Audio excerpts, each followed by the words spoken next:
The Union Jack snapped in the dry, hot wind above the Calcutta courthouse, a stark crimson slash against the pale sky. Beneath it, the grand Mughal arches of a nearby mosque stood in silent witness, their intricate sandstone carvings a fading memory of a different order.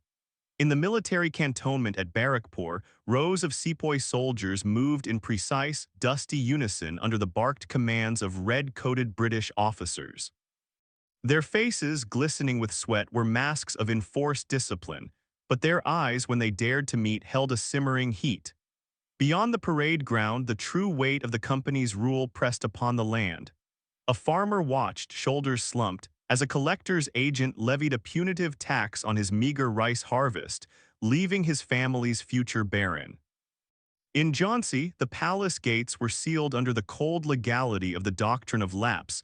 The young Rani Lakshmibai's rightful inheritance dissolved into administrative parchment. In a crowded bazaar, missionary's fervent sermon dismissed centuries of devotion as pagan folly, his words falling on ears that heard only cultural contempt. Among the drilling sepoys was Amir, his back rigid, his musket heavy. He overheard Lieutenant Colonel Carmichael, laughing with a junior officer, deride the sepoys' ritual ablutions as a comical obsession with dirt. The words, casual and corrosive, landed in Amir's heart like a lit ember. He stared straight ahead, the rhythmic stamp of boots now sounding like a slow, gathering drumbeat. The air itself felt charged, thick with the scent of dust, gunpowder, and a deep collective grievance. This was the empire's careful architecture, every brick of policy and insult mortared with arrogance, constructing not a monument but a powder keg. The spark arrived in a small, paper-wrapped cylinder. At the Meerut cantonment, the new Enfield rifle cartridges were distributed, their waxed paper gleaming ominously in the sun. A rumor, swift and viperous, had already coiled through the ranks. The grease sealing the cartridges was compounded from the fat of cows, sacred to Hindus, and pigs, abhorrent to Muslims. To load the rifle, a soldier had to bite the cartridge open. On the drill field, the order was given. A palpable tremor passed through the line. Close up, a Hindu sepoy's hand shook, his eyes wide with horror at the thought of defiling his soul. A Muslim soldier's jaw clenched, his faith screaming betrayal. They hesitated, the silence louder than any command. Amir stood frozen, the cartridge in his palm feeling like a live coal. He brought it to his lips, but his teeth would not close. The taste of sacrilege was already on his tongue. Lieutenant Evans, his face a mask of impatient scorn, strode over. "Bite it, sepoy," he barked. Amir lowered his hand, his voice a strained whisper. "I cannot, Sahib." The confrontation crackled in the heat. Evans's threat of severe punishment hung in the air, a promise of shackles and disgrace. That night, in a secluded grove beyond the barracks, sepoys gathered in shadowy clusters. Whispers became fervent arguments. The tainted cartridge was not an oversight but a deliberate defilement, a final, unforgivable blow. The abstract resentment of years crystallized into a single, actionable truth: mutiny. Before dawn, the British officers made their example. Amir and several others were arrested for gross disobedience, their hands bound as they were marched to the guardhouse. The sight sent a current of pure, undiluted anger through the watching ranks. The spark had found the powder. The fuse, now lit, hissed invisibly toward the magazine. The fuse reached the magazine at Meerut on a sweltering Sunday. What began as a murmur in the ranks erupted into a roaring conflagration. Sepoys turned their rifles on their officers, stormed the prison, and shattered the shackles of their comrades. With the cantonment in flames at their backs, a swelling, determined river of men and madness turned east, marching through the night toward the heart of the old empire, Delhi. The ancient capital awoke to chaos. The rebel tide crashed against the city walls, met by sympathetic guards who flung open the gates. Street fighting erupted in a furious storm of musket smoke and clashing steel. British civilians and soldiers, trapped and desperate, were hunted through narrow lanes. Amid the bedlam, the sepoys surged toward the Red Fort. There they presented their allegiance to the frail, octogenarian Mughal emperor Bahadur Shah Zafar, a poet king bewildered by the fury at his doorstep. Reluctantly, he accepted their fealty, becoming the rebellion's symbolic soul. The flames spread, igniting the land.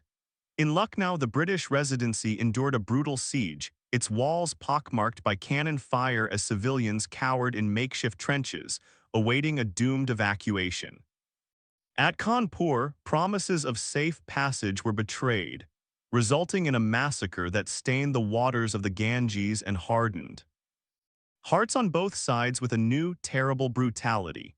And in Jhansi, upon the ramparts of her fort, Rani Lakshmibai stood, a figure of defiant flame. She rallied her troops, her voice cutting through the din.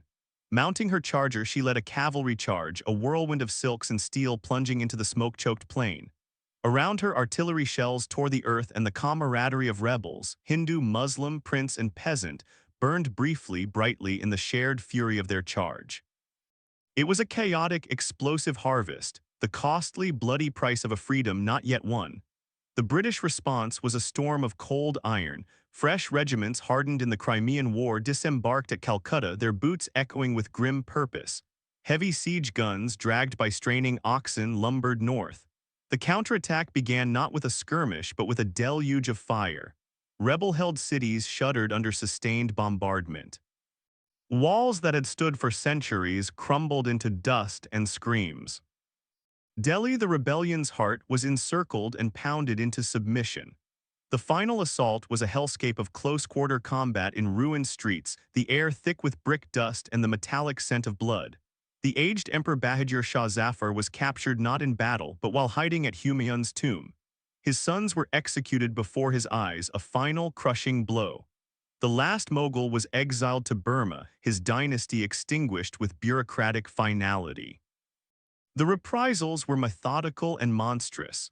Rebels were tied over the muzzles of cannons and obliterated, a punishment designed to deny both body and soul. Villages suspected of sympathy were put to the torch, their ashes scattered on the wind. Amir, wounded and cornered in a gutted Delhi courtyard, was captured. He offered no plea, his eyes holding the same quiet fire as on the drilled ground. At dawn, he was led to the artillery line. The world narrowed to the dark, cold circle of the cannon's mouth. There was no grand speech. Only a final, deafening roar and then silence. His destruction symbolized the rebellion's brutal suppression, an iron harvest reaping what the fury had sown. In London, Parliament passed the Government of India Act. The East India Company, its reputation shattered by the carnage, was dissolved.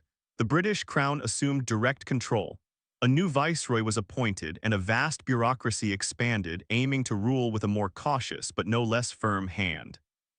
The landscape, scarred by fire and littered with bones, lay quiet under the renewed imperial gaze. Yet in that silence, something had irrevocably shifted. The rebellion had failed in arms, but it had forged a shared experience of sacrifice and defiance across a divided land. The seeds of a collective identity, watered by blood, were sown deep in the scorched earth, destined to grow into a future the cannons could not foresee.